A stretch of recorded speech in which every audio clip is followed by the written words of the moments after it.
이스라엘 자손이 자기들의 성읍에 거주하였더니 일곱째 달에 이르러 모든 백성이 일제히 수문 앞 광장에 모여 학사 에스라에게 여호와께서 이스라엘에게 명령하신 모세의 율법책을 가져오기를 청하매 일곱째 달 초하루에 제사장 에스라가 율법책을 가지고 회중 앞 곧 남자나 여자나 알아들을 만한 모든 사람 앞에 이르러 수문 앞 광장에서 새벽부터 정오까지 남자나 여자나 알아들을 만한 모든 사람 앞에서 읽음에 뭇 백성이 그 율법책에 귀를 기울였는데 그때 학사 에스라가 특별히 지은 나무 강단에 서고 그의 곁 오른쪽에 선 자는 마띠디아와 스마와 아나야와 우리야와 힐기야와 마아세야요 그의 왼쪽에 선 자는 브다야와 미사엘과 말기야와 하숨과 하스바다나와 스가랴와 무슬람이라.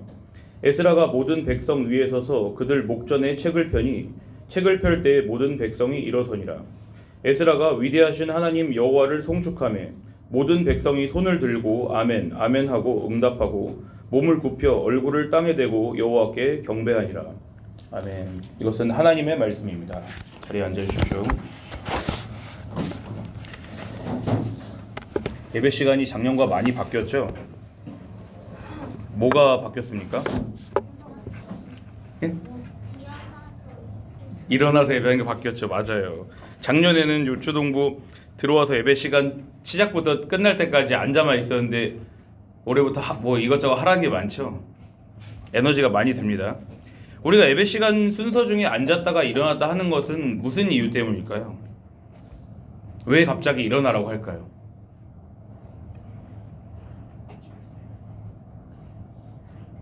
얘기해 보세요. 왜 갑자기 일어나라고 그럴까? 앉았으면 졸리니까? 그럼 지금은 왜 앉으라고 그랬을까요? 잠이 좀 깼으니까? 자, 뭐 앉아서 있으면 딴짓하니까 뭐 집중하라고 그랬을까요? 아니면은 저는 계속 서 있죠. 큰 의미가 있어요. 오늘 예배의 주제예요. 설교의 주제예요. 강도사님만 계속 서 있으면은 억울하니까?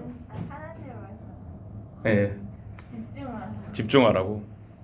자, 저는 뭐 여러분이 잘 알듯이 아주 착한 사람은 아니지만은 막 여러분도 한번 당해봐라 그런 식으로 괴롭히는 사람은 아닙니다. 우리가 예배 시간 중에 어느 순서에는 일어나고 또 어느 순서에는 앉아야 한다 그걸 정하는 기준은 아주 중요한 그 근거가 있어요. 새롭게 시작되는 올해 첫 주일인 오늘은 여러분과 그 이유에 대해서 함께 하나님 말씀을 나눠보려고 합니다. 저희가 함께 읽은 하나님 말씀을 보시면 아마도 여러분이 잘 모를 수도 있는 어떤 사람 이름이 처음 나와요. 찾아보세요. 에스라. 우리 2026년 첫 달란트는 지우가 가져갑니다. 2달란트 주십시오. 2달란트. 달란트가 필요가 있어요. 달란트 잔치는 여러분 1년에 2번 해요. 참고로요. 작년하고 끝이 아니에요. 6월달 말에 한 번 합니다. 12월달 말에 한 번 하고요. 참고로 작년 말에는 여러분의 이제 화이팅을 좀 끌어올리기 위해서 막 10달란트씩 주고 그랬죠. 이제 그런 일은 없을 거예요. 그 제가 달란트 기준에 대해서 저희 써놨는데 이제 여러분이 많이 받으면 2달란트 정도 받는다고 생각하시면 돼요. 알았죠? 조금만 해봐야 그렇죠. 0.5달란트 없습니다. 자, 여러분 방금 그 나온 사람의 이름이 누구라고요? 에스라였죠. 4절 말씀에도 뭐 여러분 아주 낯선 이름들이 많이 나오긴 하는데 오늘 말씀에서는 중요하지 않으니까 잊어버리셔도 돼요. 에스라가 어떤 사람이지만 오늘 여러분이 알고 가면 됩니다. 자, 틀린 답을 방금처럼 3번 말하면 일단은 까겠어요. 오늘 읽은 말씀 1절을 보시면은 에스라가 어떤 일을 하던 사람인지가 쓰여 있어요. 한번 찾아보세요. 정확히 뭐라고 쓰여 있습니다. 자, 유신이 맞췄으면 학사예요. 학사. 유신 2달란트 주십시오. 그거 보세요. 잘 읽으면 찾을 수 있잖아요. 그 맞아요. 학사라는 말이 여러분 뭔지 잘 모르죠. 간단히 설명을 해주면요, 학사라는 것은 하나님의 말씀을 깊이 공부하고 그 뜻이 무엇인지 연구하는 사람을 말하는 거예요. 그리고 학사들은 어떻게 사는 것이 하나님 말씀대로 사는 것인지, 이스라엘 백성들에게 어떻게 예배한 것이 옳고 어떻게 하면 틀린 것인지를 가르쳐 주는 거예요. 학사라는 사람은요. 네, 학사라는 사람이 하는 일을 들어보니까 오늘날의 무엇이랑 비슷해요? 전도사, 또 목사. 그렇죠. 즉 학사들은 오늘날의 목사님과 또 교수님을 합쳐놓은 것 같은 사람들을 말하는 거예요. 좀 높은 분들이에요. 맞아요. 그리고 학사 에스라는 이스라엘 백성의 지도자이기도 했어요. 지도자, 통치자였던 거죠. 그런데 이것은 대단히 특이한 일이에요. 제가 방금 학사 에스라는 백성을 다스린 지도자라고 했죠. 동시에 학사이죠. 그 말을 여러분이 이해하기 쉽게 바꿔서 이야기해주면 우리나라 대통령인 동시에 목사님이라고 생각을 하면 되는 거예요. 이렇게 생각해 보세요. 잘 와닿지 않을 수 있으니까. 그럼 만약에 한 나라의 대통령이 스님이면 어때요? 스님. 그건 좀 이상한데. 그 나라의 만약에 한 나라의 대통령이 스님이면 그 나라의 많은 사람들은 어떤 종교를 가지고 있을 것 같아요? 불교일 것 같죠? 태도가 아주 좋아. 지유 1점 더 주세요. 아까 제가 10달러씩 주지 않는다 그런 거는 한 번에 그렇게 주지 않는다는 거예요. 1달러한테 1달러한테 이렇게 받을 수 있어요. 그처럼 한 나라의 지도자가 높은 지도자가 목사님이라면 그 사람을 따르는 국민들은 그 지도자랑 같은 신앙이나 종교를 가지고 있을 확률이 높겠죠. 근데 이스라엘 이거예요. 아니요, 여긴 이스라엘 한 나라예요, 나라. 여러분이 알아듣기 어려울 수 있지만 지금 제 말을 잘 이해하셔야 돼요. 저는 지금 우리나라의 높은 사람이 어떤 종교를 가졌는지에 따라서 그걸 보고 그거 졸졸 따라가라 그 얘기를 하는 게 아니에요. 제가 지금 여러분에게 하는 이야기를 바꾸어서 질문을 해볼게요. 이번에는 만약 한 나라의 아주 높은 사람이 하나님 말씀을 열심히 연구하고 어떻게 사는 것이 하나님 뜻인지를 하나님 백성에게 가르치는 사람이라면 그 나라의 백성들은 자연스럽게 하나님을 어떤 마음으로 대하게 될까요? 보세요. 네? 동경. 존경하겠죠. 지우 2달란트 주세요. 죄송합니다. 뒤에 조금 소란스러우니까 조용히 해주시기 바랍니다. 자, 만약에 한 나라의 지도자가 하나님 말씀을 존경하면 하나님 백성들은 하나님을 당연히 존경하게 된다는 거예요. 맞아요. 하나님을 잘 알고 믿고 따르고 사랑하게 되어 있다는 거죠. 자, 아까 지우가 말한 것처럼 하나님 말씀을 존중하고 존경하게 될 거라는 거예요. 하나님 말씀을 소중하게 여기고 그 말씀 앞에서 낮은 자세가 될 거예요. 겸손한 자세가 될 거예요. 실제로 오늘 성경 말씀을 보면 이스라엘 백성들이 어떤 자세로 그리고 어떤 태도로 하나님의 말씀을 대했는지를 알 수가 있죠. 자, 오늘 말씀 중에 5절 말씀 다 같이 읽습니다. 앞에 띄워드렸어요. 함께 읽습니다. 시작. 에스라가 모든 백성 위에 서서 그들 목전에 책을 펴니 책을 펼 때에 모든 백성이 일어서니라. 자, 참고로 여기서 책이라는 것은 그냥 아무런 책을 말하는 게 아니에요. 아주 좋아. 지우 율법책 1달란트 주세요. 여기선 율법책을 말하는 거예요. 모세에게 주신 하나님의 율법책. 그러니까 여러분이 이해하기 쉽게 말하자면 성경책을 말하는 거예요. 그런데 이스라엘 백성들은 학사 에스라가 하나님 말씀이 기록된 이 율법책을 펼칠 때 어떻게 하였다고 쓰여 있어요? 모든 백성이 일어서니라. 자, 여러분은 언제 자리에서 일어나요? 예? 박수 칠 때? 좀 이상하다 그거. 또 지금 박수 치는데 안 일어나잖아. 아마 요즘엔 우더른에 대한 예절 의식이 옛날이랑은 좀 많이 달라졌기 때문에 여러분은 누가 앉아 있을 때 앞을 누가 지나가면 신경 쓰지 않죠. 별로 핸드폰만 보죠. 그렇지만 원래라면 우리는 우더른이나 학교에서 선생님이나 교회에서 중요한 일을 맡은 분, 목사님이나 장로님이 지나가시면 어떻게 해야 될까요? 원래는 인사해야 되는 거예요. 잘하고 있는 거예요. 하지만 원래는 일어나야 되는 거예요. 또 나가실 때도요. 하지만 이런 이야기는 여러분에게 별로 와닿지는 않을 거예요. 여러분이 별로 지키며 살고 있지 않기 때문에. 그래서 조금 더 와닿는 실제 이야기를 해줄게요. 사람들이 재판 받는 곳을 뭐라고 하나요? 재판정, 법정. 맞아요. 법정이라 그러죠. 법정 안에는 어떤 종류의 사람들이 있어요? 피고인, 변호인, 판사, 피고인, 변호인, 또 검사. 역시 고학년이라 달라. 아, 여러분 이제 최고학년이죠. 검사도 있죠. 또 예? 명꾼들. 구경꾼? 무슨 중대 재판이야? 방청객이라죠. 방청객이라는 거. 구경꾼을요. 그런데 이 모든 사람들이 제자리에서 일어나야만 하는 때가 있어요. 언제일까요? 선서할 때. 선서할 때? 자, 지금 선생님이 말씀해 주셨어요. 누가 말씀? 판사가 들어올 때, 판사가 입장할 때는요, 모든 사람, 방금 여러분이 말한 법정 안에 모든 사람이 자리에서 일어나야 돼요. 자, 판사가 법정에 들어오면 누군가 모두에게 들리도록 말을 합니다. 재판부 입정하십니다. 모두 자리에서 일어서 주십시오. 기립하여 주십시오. 이렇게 얘기하는 거예요. 그럼 법원 안에 있는 사람들은, 모든 사람들은 나이가 많든 적든 자리에서 일어나야 돼요. 왜요? 판사가 나보다 나이가 많아서일까? 우더른이기 때문일까? 그러니까 예의를 왜 갖추냐고요. 저기서 일어나야 했잖아요. 그러니까 그 사람은 그럼 왜 일어나라고 하는 걸까? 저 판사가 들어오니까 중요한 사람. 중요한 사람이니까, 존경해야 하는 사람. 존경해야 되는 사람이니까. 아주 답에 가까웠어요. 법원 안에 있는 어떤 사람들은 판사보다 나이가 많을 수도 있잖아요. 막 할아버지가 있을 수도 있잖아요. 근데 판사는 40대인 사람이 있을 수도 있잖아요. 그래도 그 할아버지도 일어나야 돼요. 일어나는 게 뭐 자기가 그러니까 일어나는 게 나쁜 의미는 아니잖아요. 나쁜 의미는 아니에요. 하지만 그 답은 쓸모없는 답이에요. 잘 들어보세요. 그건 바로 판사가 법을 집행하는 사람이기 때문에 그런 거예요. 뭐를 집행해요? 법을. 여러분 알아듣기 쉽게 얘기해 주자면 그 판사는 지금 단순히 한 사람이에요? 아니면 뭔가를 대표하는 사람이에요? 뭔가를 대표하는 사람인 거죠. 뭘 대표해요? 법. 잘했어요. 현우 일단해 주세요. 그러니까 사람들이 판사가 들어올 때 판사에게 예의를 갖추는 것은 자, 둘 중에 뭘까요? 1번. 판사님 존경해요. 사랑해요. 팬이에요. 1번. 그리고 2번. 지금 판사님이 대신하고 있는 그 일, 그 법을 제가 존경하고 거기에 제가 겸손히 따르기로 할게요. 뭐예요? 1, 2번 중에.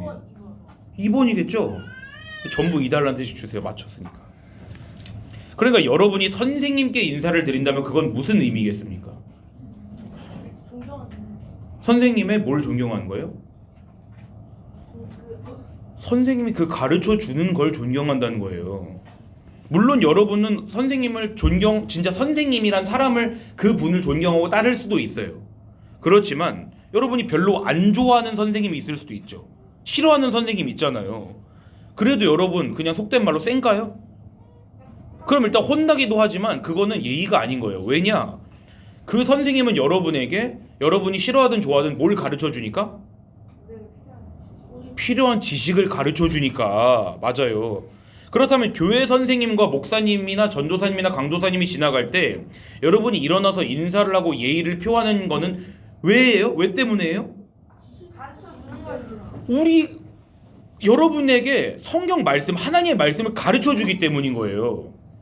여기서 중요한 이야기를 하나 할게요. 여러분 가만히 앉아 있는 게 편해요? 아니면 앉아 있다가 일어서는 게 편해요?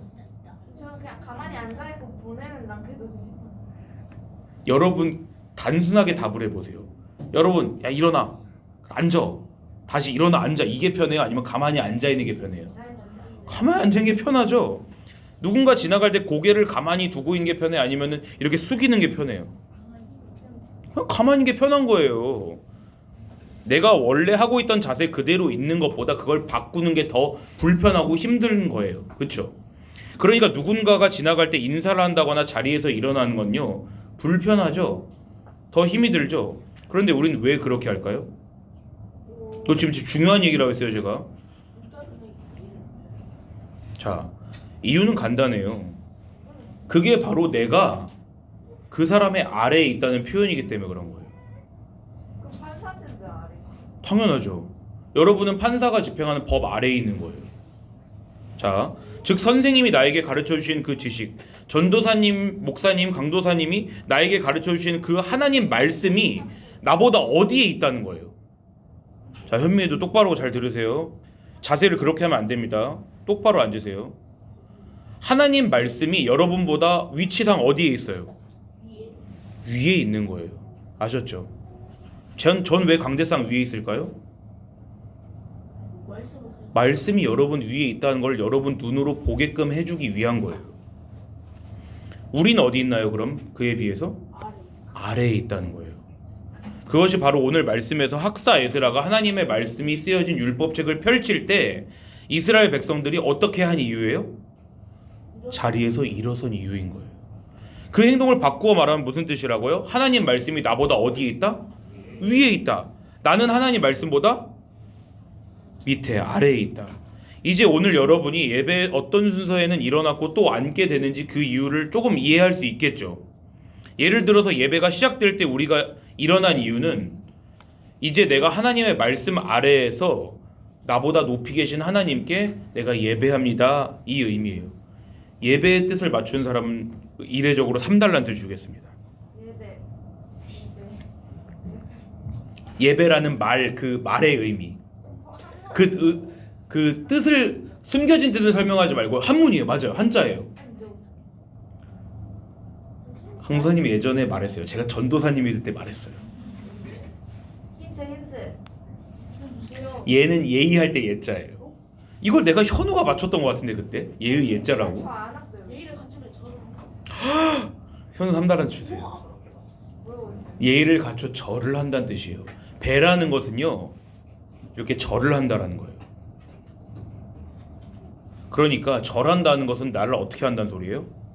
나를 낮추는 거잖아요. 찬양할 때 우리가 일어서는 건 역시 마찬가지예요. 자, 아까 말한 것처럼 강도사님은 여기 왜 서 있습니까? 말씀이 말씀이 우리보다 위에 있다는 거 알려주기 위해 현우 일자라서 또 주세요. 아니 잠깐만 주세요. 자, 여러분에게 높으신 우리 하나님 말씀을 가르치기 위해서 있는 거예요.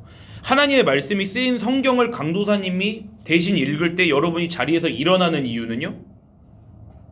계속 똑같은 거 반복해요. 얘기해보세요. 여러분의 입으로 얘기해보세요. 왜 말씀 앞에서 일어선다고요?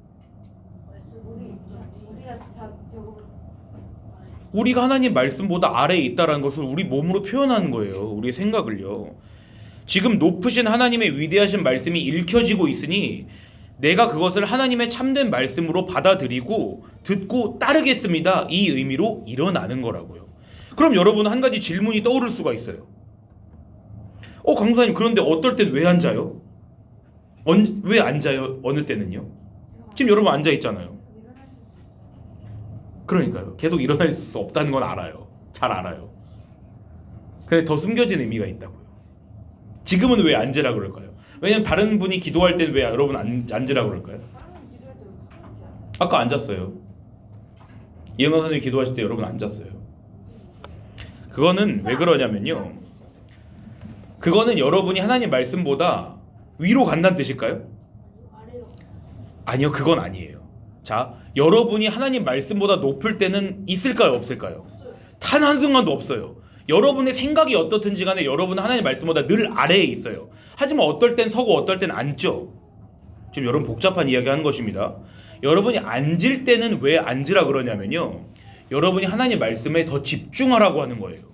여러분이 예를 들어서 오늘 계속 서 있었다고 해보세요. 말씀 중간에, 설교 중간에. 그럼 여러분이 설교에 집중될까요, 안 될까요? 안 되겠죠. 기도할 때도 마찬가지예요. 여러분이 하나님께 드리는 기도에 또 말씀에 집중하기 위해서 여러분의 자세를 편하게 해주는 거예요. 여러분을 배려하는 것이죠. 하지만 여전히 하나님의 말씀은 어디 있어요? 여러분보다 높이 있죠. 그 높이 있는 말씀을 내가 집중해서 듣겠습니다 라는 뜻으로 여러분 앉아 있는 거예요. 아시겠죠? 자, 몸이 더 편해지면 더 잘 들을까 봐 계속 이렇게 엎드리고 그런 사람이 있어요. 그럼 누워서 들으세요, 말씀을요. 그럼 어때요? 그거는요, 하나님의 말씀을 존중하는 태도가 아닌 거예요. 자, 우리가 예배 시간에 왜 언제 일어서고 언제 앉는지에 대해서 여러분이 이제 충분히 이해를 했을 거라고 생각을 합니다. 우리가 앉든 서든 우리의 겉모습, 모양 자체는 중요하지 않아요. 슬픈 얘기지만 어떤 사람은 설 수 없게 태어난 사람도 있겠죠. 평생 앉아서만 살 수 있도록 태어난 사람도 있겠죠. 그 사람도 하나님 예배할 수 있을까요, 없을까요? 예배할 수 있어요. 그럼 무엇이 중요하다는 거예요? 마음이 중요하다는 거예요. 하지만 내가 살아계신 하나님의 말씀을 정말로 소중히 여기는지, 그리고 내가 나에게 말씀하시는 하나님을 정말 말씀하신 하나님을 소중히 여기는지를 우리의 몸으로 표현하는 거라고요. 그러니까 여러분, 혹시라도 여러분 예배 시간에 어렸을 때부터 졸지 마세요. 습관돼요. 하나님 말씀 선포될 때 자도 되는구나, 돌아다녀도 되는구나, 소란 피워도 되는구나, 이걸 여러분이 계속 학습하면요, 여러분은 몸이 학습한 대로 따라가게 되는 거예요. 아셨죠? 여러분 몸과 마음은 분리되지 않아요. 잘 아셔야 돼요. 여러분 아직 어린이들입니다. 그 말은 여러분이 우리가 살면서 하는 행동들의 숨겨진 뜻을 다 이해할 수 없다는 뜻이에요. 아직. 그래서 우리는 그 숨겨진 뜻을 다 이해하거나 잘 알지 못할 때라도 우리 선생님들을 보면서 또 나의 옆 사람을 보면서 직접 함께 해보아야 하는 것이에요. 아셨죠? 그렇게 우리는 우리 하나님께서 얼마나 크고 위대하신 분인지, 하나님의 그 말씀이 내게 얼마나 소중하고 내가 존중할 만한 것인지를 함께 배워가게 되는 거예요. 우리들의 몸으로 드리는 예배를 통하여서 하나님께서 우리의 마음과 생각 역시도 하나님을 참되게 예배하는 사람들로 다 바꾸어 가시기를 소원합니다. 함께 강사님 따라서 기도하고 오늘 설교 마치도록 합니다. 자, 눈 감고 여러분 가능한 한 큰 목소리로 함께 따라하세요. 좋으신 하나님, 하나님의 말씀으로 저희를 가르치시니 감사를 드립니다. 저희가 몸으로 드리는 이 예배를 통하여 하나님을 향한 저희의 마음과 저희의 생각이 매일매일 자라나도록 저희와 함께 해주세요.